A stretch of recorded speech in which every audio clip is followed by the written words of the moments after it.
Boa noite, irmãos que estão aqui, aqueles que estão em casa nos acompanhando. A graça e a paz do Senhor Jesus. Como os irmãos ouviram aí, estou feliz hoje, eu, Clênia, por estarmos completando 29 anos de relacionamento de namoro. Dia 23 agora, domingo que vem, a 8, completaremos 25 de casado, essas bodas de prata. Estaremos aqui na igreja, se Deus quiser, louvando a Deus por isso. Eu gostaria de compartilhar com os irmãos, na última quarta que eu estive aqui, eu estive falando do início do livro 4, do livro de Salmos, e nós falamos sobre o Salmo 90. E nós não temos a pretensão de abordarmos todos os salmos, mas quando você passa pelo 91, você fica com aquele desejo de compartilhar sobre ele. Até porque o Salmo 91, ele é muito mal usado, né, nos nossos dias. Você pode encontrar na casa, talvez, do mais cético até a casa do mais fervoroso, né, e piedoso irmão, a Bíblia aberta no Salmo 91. Nos hospitais, quando você vai visitar alguém, espero que vá somente para visitar, mas se você for no hospital, você vai encontrar em alguns locais lá aquele oratóriozinho separado para a Bíblia, e vai estar lá aberto no Salmo 91. E ele é usado meio como um amuleto para você não passar por problema, para não enfrentar o mal. O próprio Satanás usou esse salmo, né? Ele não é querido apenas pelo homem, mas o próprio diabo também usou esse salmo, que era um salmo que ele usou um trecho desse salmo para tentar a Jesus. E, na verdade, nós precisamos procurar enxergar as verdades bíblicas aqui e nos apropriar dela, obviamente, e eu percebo que, às vezes, ou a gente mergulha nesse salmo entendendo que todas essas promessas elas podem ser tomadas de forma literal, ou a gente às vezes foge dele para evitar alguma semelhança com teologia da prosperidade ou coisas desse tipo. Então, eu olhando para ele hoje, eu disse, vamos compartilhar um pouco a respeito desse salmo. Veja, nós vamos ler o Salmo de número 91 e você logo se lembrará dele.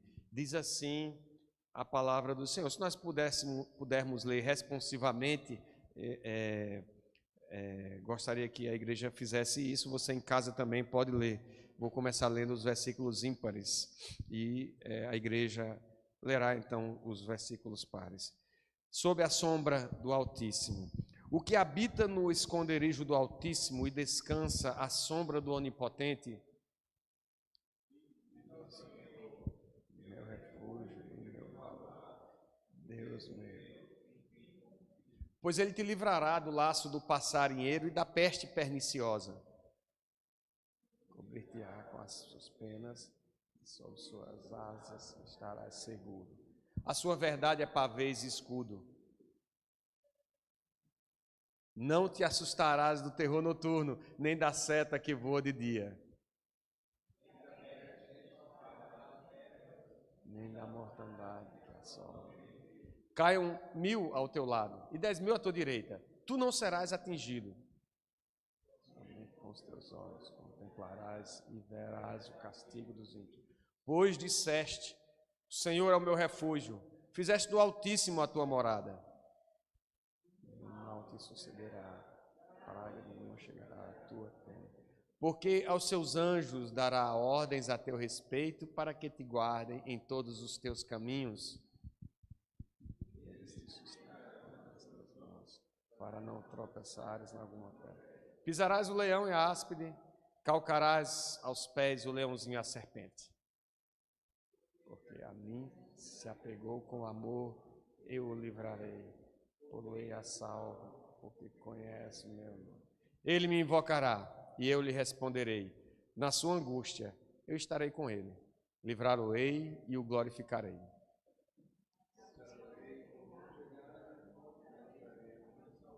Oremos, queridos, mais uma vez. Santo Deus, eterno Pai, eis a tua palavra agora, lida, Senhor, inspirada pelo teu Santo Espírito, e te pedimos que o Senhor cumpra todo o teu propósito de falar ao nosso coração, de trazer alento, consolo, de trazer renovo, de trazer esperança, de, ó Deus, nos trazer arrependimento para nos abrigarmos na tua presença, Senhor. Tem misericórdia de nós e perdoa-nos as nossas faltas e livra-nos da tentação, do erro, do engano, da vaidade. Abençoa o teu povo, Senhor. Fala ao nosso coração. Baseados nessa palavra, Senhor, que o Senhor escuta a nossa oração, que o Senhor escuta quando clamamos por Ti, é que nós Te oramos, não por nossos méritos, não pela nossa justiça, mas pelos méritos de Cristo Jesus, pela sua santa e perfeita justiça conquistada na cruz e a vitória sobre a morte, que nós oramos e desde já Te agradecemos com o perdão dos nossos pecados. Amém. Bom, meus queridos, então, é um salmo que não tem um autor declarado, não é um salmo de Davi, não é um salmo de Moisés, como nós estudamos no Salmo 90, mas o povo de Israel entendeu que deveria incluir este salmo no saltério, e ele, desde a tradição do Antigo Testamento, o povo do Antigo Testamento era considerado, então, um texto sagrado. A mensagem é bem clara, é que Deus livra, há promessas de livramento, e Ele não só traz essas promessas, Ele fala porque é que Deus livra aquele que nele confia. Mas provavelmente o contexto aqui que o salmista está escrevendo, que o autor está escrevendo, é um contexto de batalha, pelas circunstâncias em que ele escreve, as descrições que ele faz, é muito de batalha. Aqui você tem flecha, você tem inimigo caindo, você tem a preocupação à noite de um ataque, o terror noturno, você tem a peste perniciosa, que é naquela época. Hoje já é uma coisa difícil você lidar com os feridos de guerra, mas você tem hoje uma estrutura, uma logística que é empregada na guerra, que naquela época você não tinha. Então era muito fácil se disseminar doenças por causa da questão da presença dos mortos, dos feridos no local de guerra. Então a doença também era uma realidade no contexto da batalha. Então, muito provavelmente, esse é o contexto que ele está escrevendo o Salmo, de livramento. Até a palavra no último versículo, quando ele fala que mostrarei a minha salvação, essa salvação aqui não parece, pelo menos no sentido literal, de ser uma salvação espiritual, mas sim uma salvação, não uma salvação de pecados, mas sim de livramento por causa do contexto de guerra. Então, mas analisando e rapidamente nós... Eu nunca sou sincero quando eu falo que vou falar rapidamente sobre o Salmo, né? Nem eu mesmo estou acreditando mais nisso. Mas vou tentar rapidamente a gente meditar sobre esse texto da palavra do Senhor, tão rico, tão precioso. Ele traz uma afirmação no começo, no início, e depois ele traz, se você olhar na sua Bíblia aí, há 3 parágrafos, um começando ou 3 estrofes, uma começando no versículo 3, outra começando no versículo 9 e outra começando no versículo 14, todas elas com explicativos, né? Todas elas começam com P aí na tradução da atualizada Almeida, porque eles estão falando por causa disso, pois o Senhor é isso, pois o Senhor faz isso. Então me parece que ele quer explicar um pouco essa primeira afirmação, e é isso que nós vamos fazer hoje. Nós vamos falar sobre essa afirmação, que é a base do Salmo, e depois a gente vai trazer essas explicações do versículo 3 ao 8, do 9 ao 13, do 14 até o final. Que afirmação é essa? A afirmação que o salmista faz, que o autor faz no início, é que aquele que habita no esconderijo do Altíssimo e descansa à sombra, não é de qualquer pessoa, nem é de qualquer Deus, mas a sombra do onipotente, do todo-poderoso Deus. E esses termos altíssimos e onipotente vão aparecer em alguns salmos aqui nesse nesse livro 4 dos Salmos, ele diz ao Senhor: meu refúgio, meu baluarte, Deus meu, em quem confio. Então, Deus é apresentado aqui como um lugar, um esconderijo. Se realmente ele está falando de um contexto de batalha, aqui o Israel se consolidando como nação, como um território, em que ali a palavra de Deus ela é proclamada e ali a bênção de Deus, ele está dizendo que Deus, na verdade, ele é diante dos inimigos que estão ali ameaçando aquele território de Israel. Deus é um lugar de refúgio, é um lugar para se esconder. Não sei quantos de vocês, espero que nenhum, mas se vocês já tiveram a oportunidade de, quando a gente tem instrução sobre tiro, sobre o confronto armado, e por causa da minha profissão a gente tem essa oportunidade de conhecer algumas técnicas e doutrinas. Uma das coisas que você faz quando você está no confronto, e ainda que simulado, é procurar lugar de abrigo, é você procurar barricada, lugar onde você possa se entrincheirar para dificultar a ação do inimigo, para que o ataque que vem de lá não possa lhe atingir. E o autor está dizendo que Deus é essa figura, num campo de batalha, num lugar onde há combate. Deus é o lugar onde eu posso me esconder, Deus é o lugar onde eu posso encontrar proteção, abrigo.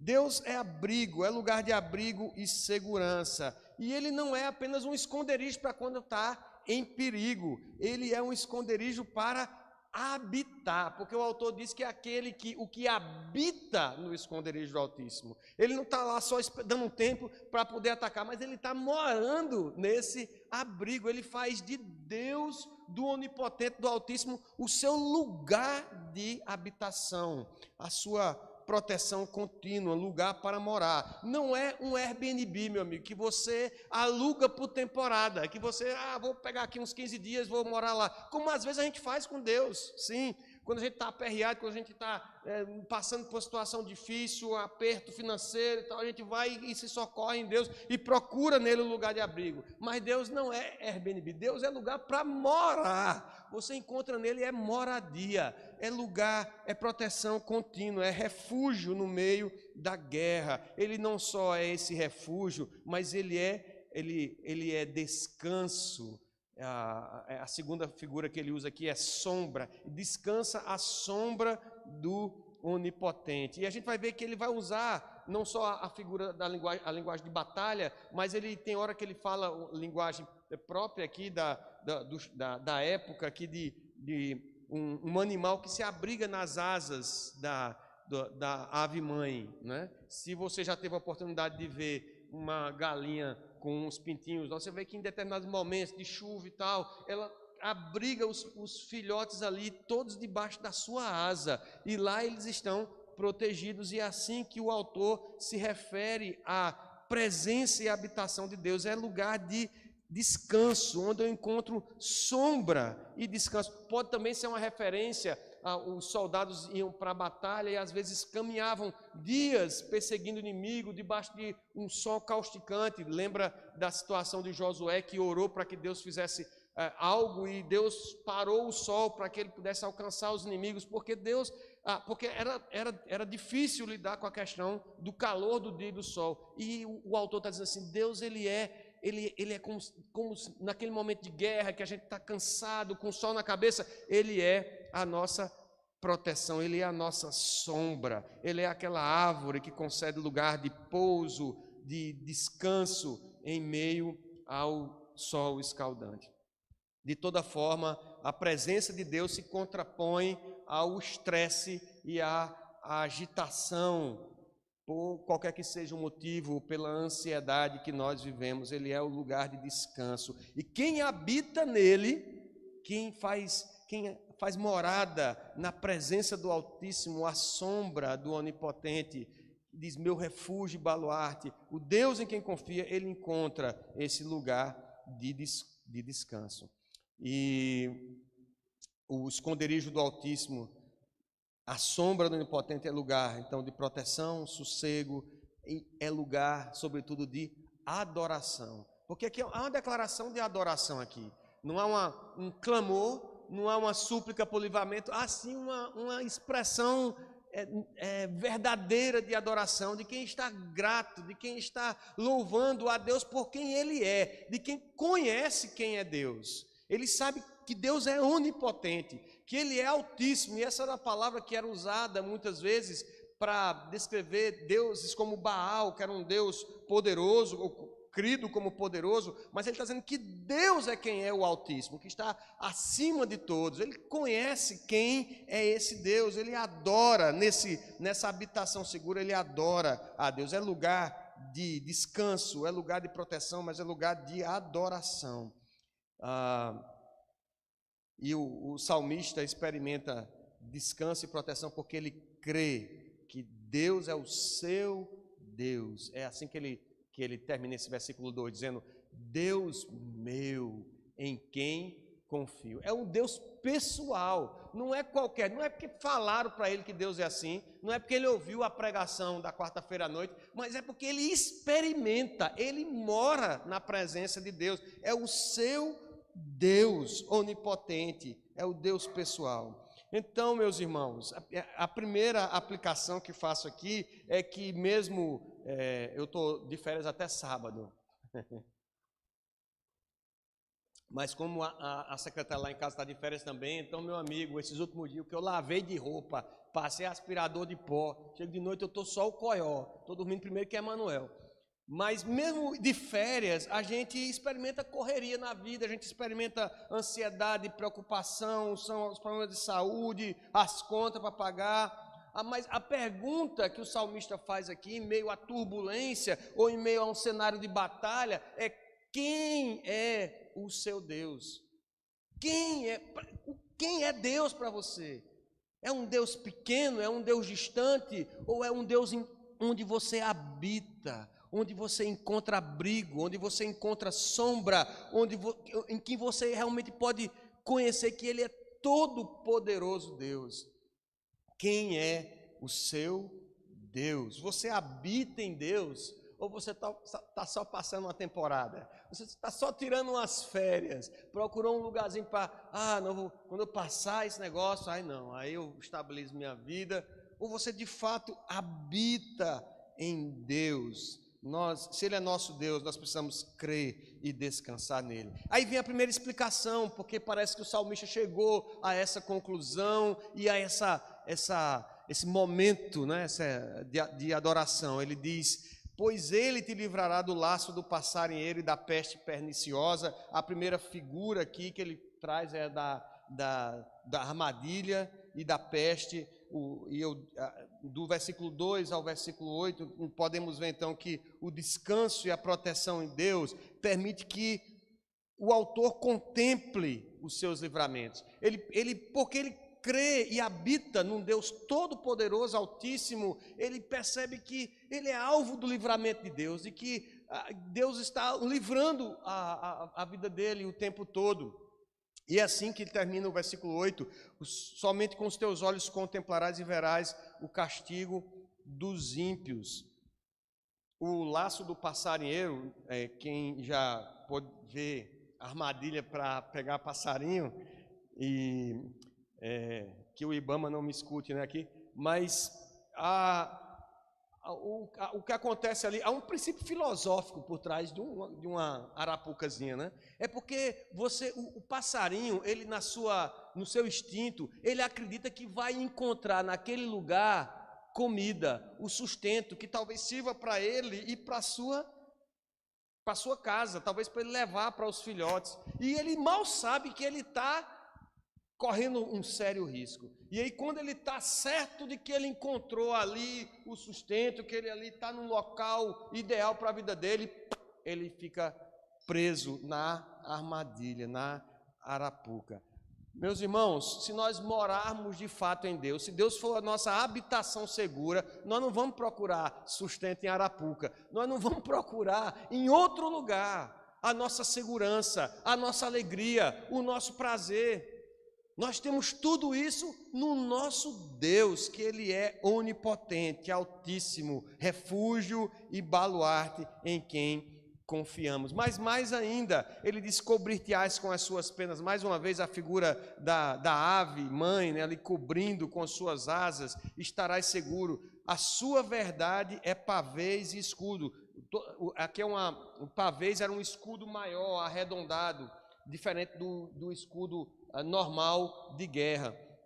Mas a palavra de Deus, ela é essa verdade, a verdade da palavra do Deus onipotente se torna escudo para o que nele confia. E precisamos buscar essa palavra, se ela é que nos protege, se ela nos dá essa proteção, nós vamos buscar essa palavra, mas nós muitas vezes a tratamos com tanto desprezo. E ele continua dizendo: não te assustarás do terror noturno. Mais uma vez a figura da guerra aqui. Imagine, nos primeiros plantões que eu tirei na Polícia Rodoviária, e eu passei as primeiras escalas rodiziando em vários postos, cada noite, cada serviço num posto diferente.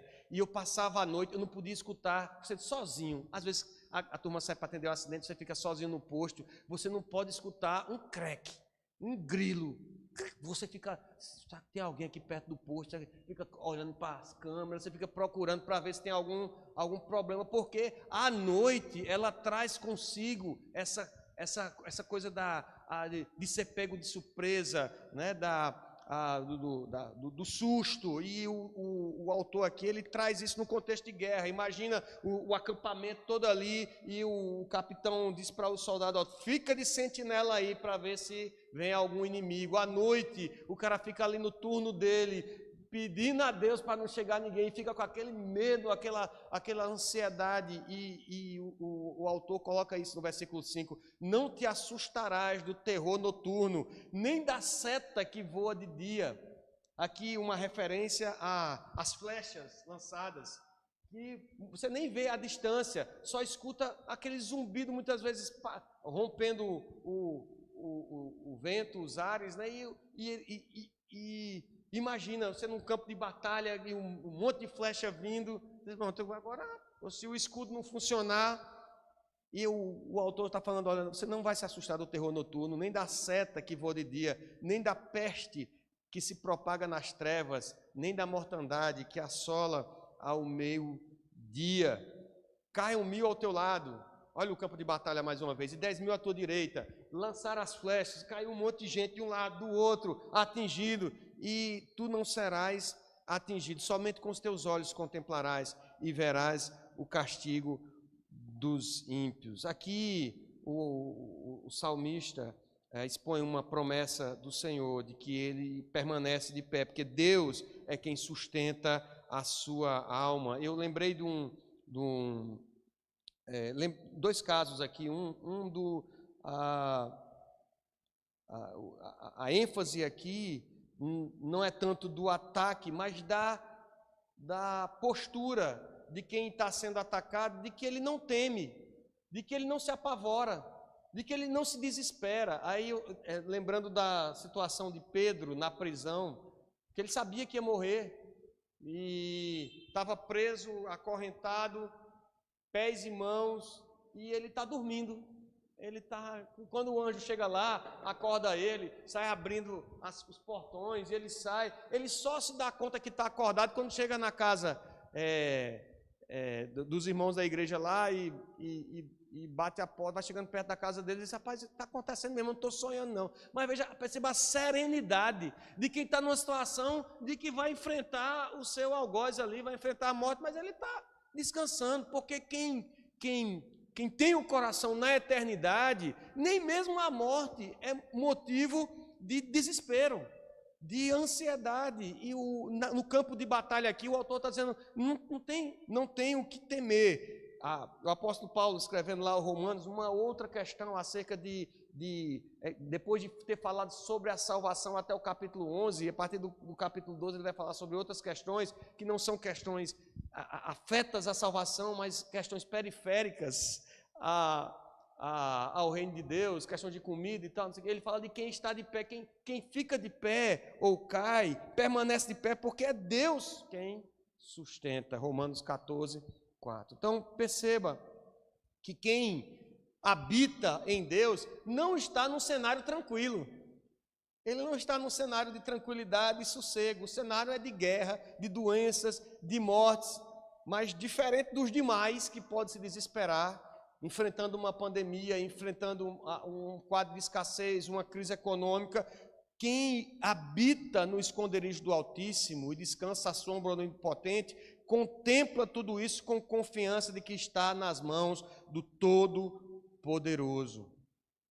Pessoas podem cair, bens se desmoronarem, saúde ser prejudicada, mas nada, nem ninguém pode nos separar do amor de Deus que está em Cristo Jesus. Nem altura, nem profundidade, nem anjo, nem principado, qualquer coisa do presente, nem do porvir, pode nos separar do amor de Deus que está em Cristo Jesus. Seu coração, como diz o hino, está firmado pela fé no Senhor. Ele vê tudo isso como um agir soberano de Deus e contempla a história se desenrolando também sob o aspecto da ira de Deus sobre o pecado e sobre o pecador ímpio, ressaltando a grandeza da salvação daquele que tem fé no Senhor. Passamos para o segundo P aqui, o pois disseste. O primeiro, pois ele te livrará do laço do passarinheiro. E agora ele ainda explicando o seu primeiro argumento, versículo 1 e 2. Agora no verso 9 em diante ele diz, pois disseste, o Senhor é meu refúgio. Fizeste do Altíssimo a tua morada. Nenhum mal te sucederá, praga nenhuma chegará à tua tenda, porque aos seus anjos dará ordens a teu respeito, para que te guardem todos os teus caminhos. Eles te sustentarão nas tuas mãos, para não tropeçarem em alguma pedra. Pisarás o leão e a áspide, calcarás aos pés o leãozinho e a serpente. Meus irmãos, primeiro, aqui pegando uma aplicação do pastor Hernandes Dias, primeiro, crente não tem ou não deve ter medo de praga, de mal-olhado, de galinha preta, encruzilhadas. Não tem, não. Tem crente que é supersticioso. Diz, não, porque fizeram um trabalho de macumba para mim. Pode fazer o trabalho que for. O trabalho, o destrabalho, cruzar, deixar de cruzar, chinela de cabeça para baixo, chinela de cabeça para baixo. Crente não tem medo dessas coisas não, meus irmãos. Não, não tem.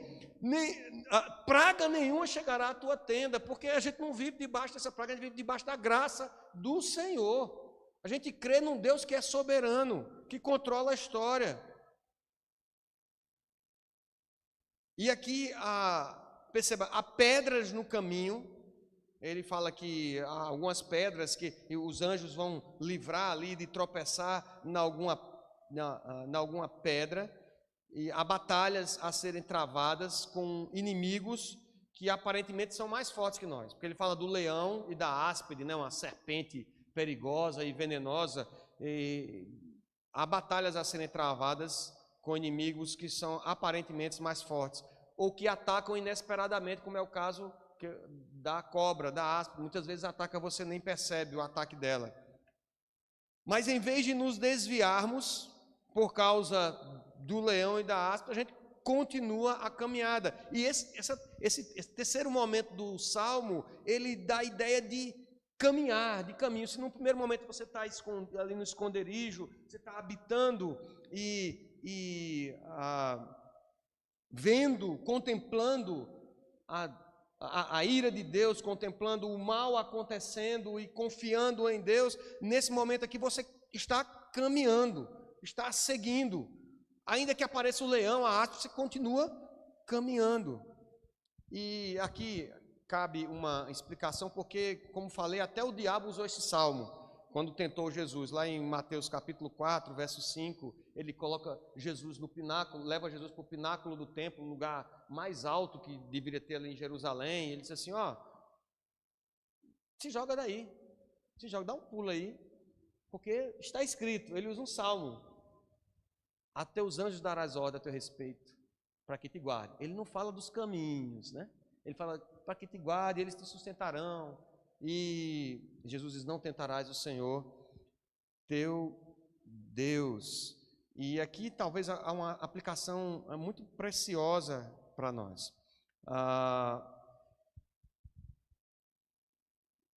Usar o Salmo 91 dessa forma, como o diabo usou, é tentar a Deus, pelas palavras do próprio Jesus Cristo. Pegar o Salmo 91 para reivindicar determinadas bênçãos de forma literal, pode então ser encarado como tentar a Deus. Não faça Deus seu parceiro nas suas loucuras, nas suas instituições. Eu lembro que no pipocar das igrejas neopentecostais aqui em Campinas e tal, da teologia da prosperidade bombando. Eu tinha um amigo que a gente trabalhava junto numa missão aqui na cidade, um trabalho com jovens e tal, e aí me contaram certa vez que estavam caminhando com ele e o trânsito pesado ali no centro de Campinas, e ele pegou e disse: não, eu vou atravessar, porque nenhum carro vai passar por mim. O Senhor vai me livrar. A palavra de Deus diz que não vai me alcançar, não. Eu vou passar aqui, e o carro parando, buzinando, e ele passou, graças a Deus, sobreviveu àquela rua. Está vivo até hoje.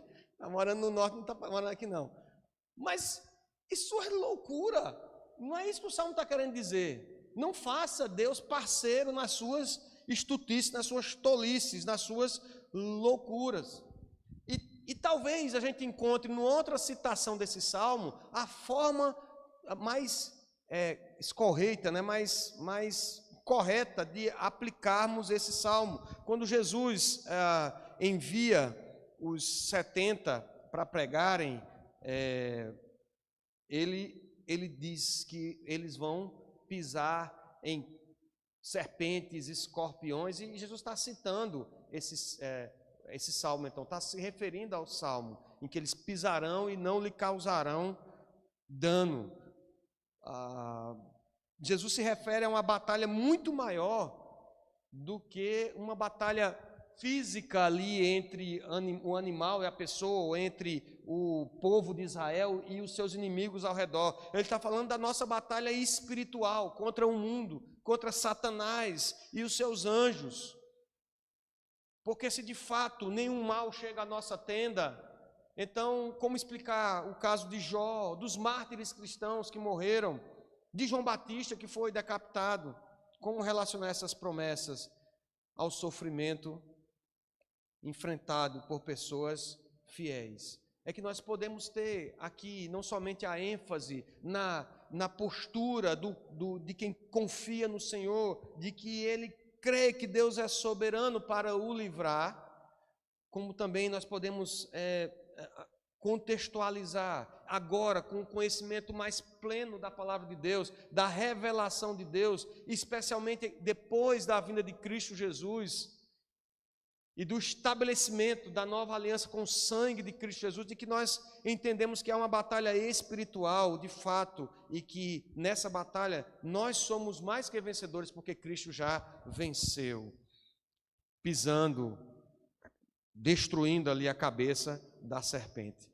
Mas uma última parte do Salmo, versículo 14 a 16: porque a mim se apegou com amor, eu o livrarei, pois pô-lo-ei a salvo, porque conhece o meu nome. Ele me invocará, eu lhe responderei. Na sua angústia eu estarei com ele, livrá-lo-ei e o glorificarei. Saciá-lo-ei com longevidade e lhe mostrarei a minha salvação. Perceba que o Salmo muda aqui, porque se era o autor que estava escrevendo, falando do que estava enfrentando, do que Deus tinha dito para ele, agora é Deus que está falando.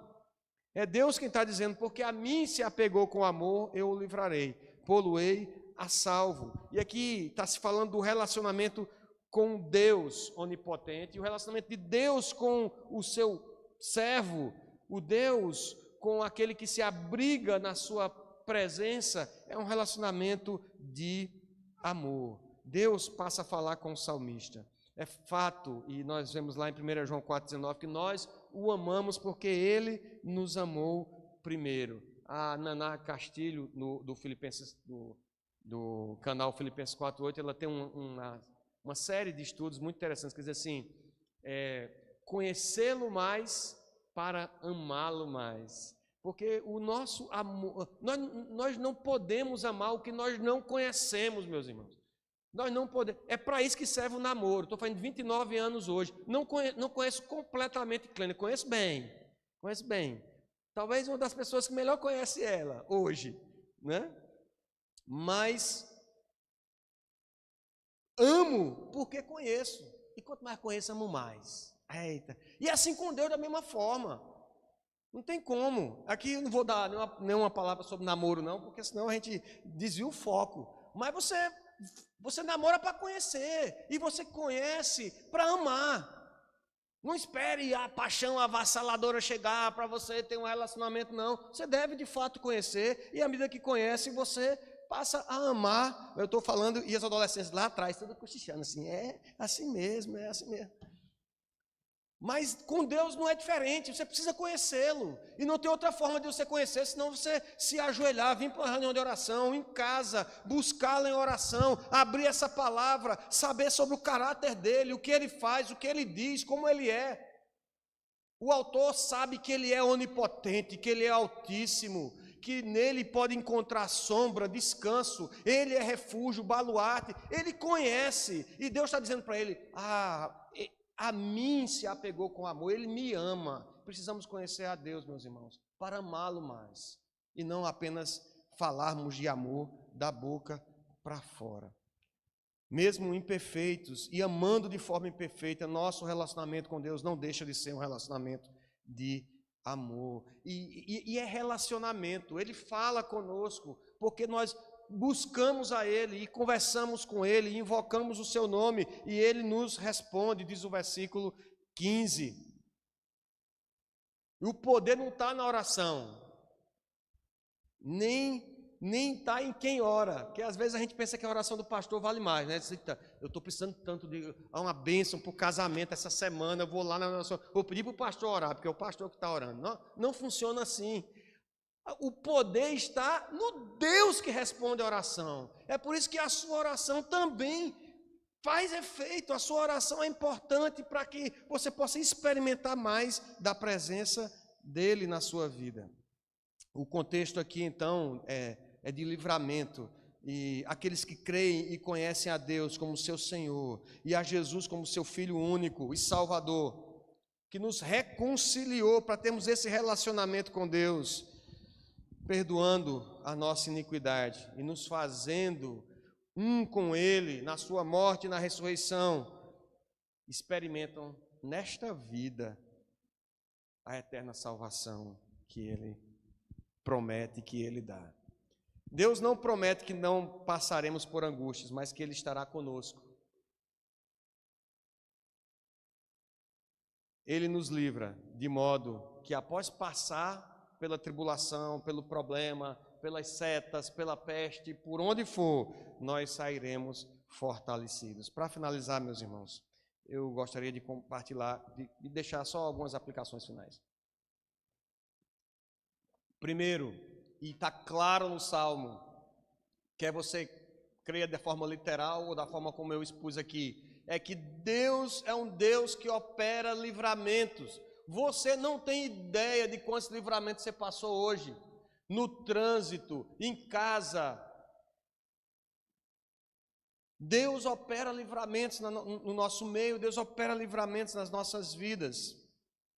As promessas feitas a quem confia em Deus e fazem de Deus seu refúgio, que anda nos caminhos do Senhor e o ama, essas são as promessas que nós encontramos aqui, que faz do Senhor seu bem mais precioso. Há quem diga que quando nós não fazemos Deus nosso bem mais precioso, às vezes Ele tira aquilo que é o bem mais precioso para nos provar e para que a gente possa acordar e dizer assim, de fato, Deus é o nosso bem mais precioso. Esse salmo ele foi dado num contexto de aliança feito com Israel do Velho Testamento, aquele contexto de um povo que estava se firmando como nação, num território, num contexto político, não apenas espiritual. E havia então, na aliança estabelecida com Deus no Sinai, promessas relativas ali a essa instauração do Israel, a território, naquele território ali que Deus havia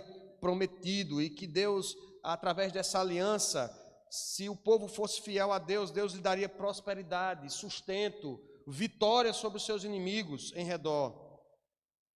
É fato que literalmente nós não podemos aplicar hoje, porque nós não somos Israel, o Israel, território de Israel, e nem o Estado de Israel hoje é puramente o povo de Israel da linhagem de Abraão.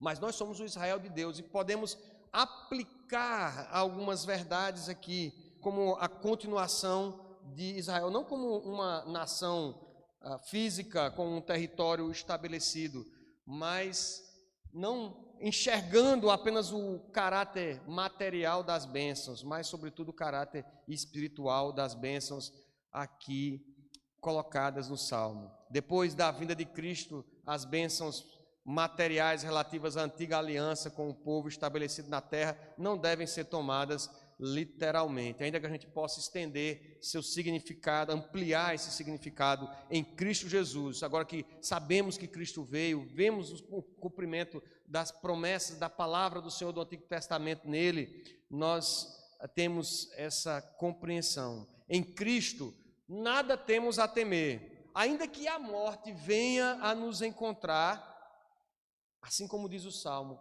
a gente não tem que entrar em pavor. Ai, meu Deus, eu vou morrer. Que bênção, meus irmãos. Essa era o conflito que o apóstolo Paulo enfrentava. Mas se eu ficar aqui, vai ser uma bênção, porque eu estou servindo aqui aos irmãos, à igreja. Mas se eu partir, vai ser incomparavelmente melhor. A vantagem de envelhecer, porque tem gente que fala que os velhos estão na melhor idade. Eu estou fazendo 50 esse ano, né? Estou ladeira abaixo já. 50. Pastor Flávio, isso aí já. E aí, hoje no politicamente correto, o povo diz, não, essa é a melhor idade. Conversa! A Bíblia diz. O irmão aí tem uma gargalhada lá atrás. Não, irmão. Eclesiastes diz que não é não. As pernas enfraquecem, os dentes caem. É isso que o autor do Eclesiastes vai dizer. Não é melhor. Mas sabe o que é de melhor que tem na velhice? No tempo passar, é porque você está mais perto de se encontrar com o Senhor. Você está mais perto. Está mais perto hoje do que ontem. Hoje não pode ser um dia melhor do que... Aliás, hoje não pode ser um dia pior do que ontem, porque está mais perto hoje de me encontrar com o Senhor, com o Salvador. É isso que tem de melhor na velhice. Então nós não temos que temer a morte. A morte foi tragada pela vitória de Cristo na cruz, tragada, foi engolida, ela não tem poder, pode ciscar o que for, mas ela não tem mais poder. Contemplaremos o castigo, como aqui no versículo 8 o salmista registra, contemplaremos o castigo dos ímpios sim, de todos que desprezam a Deus, e receberão no último dia o justo castigo pelos seus pecados, e por isso é urgente a necessidade de pregarmos para todas as pessoas que moram perto de nós, as pessoas que moram distante de nós, as pessoas dos países como a Etiópia que nós falamos hoje, nós precisamos pregar para que elas não sofram essa condenação, esse juízo, cumprindo o ídolo de Cristo. Em Cristo encontramos reconciliação com Deus, de modo que podemos buscá-lo e através dele seremos ouvidos.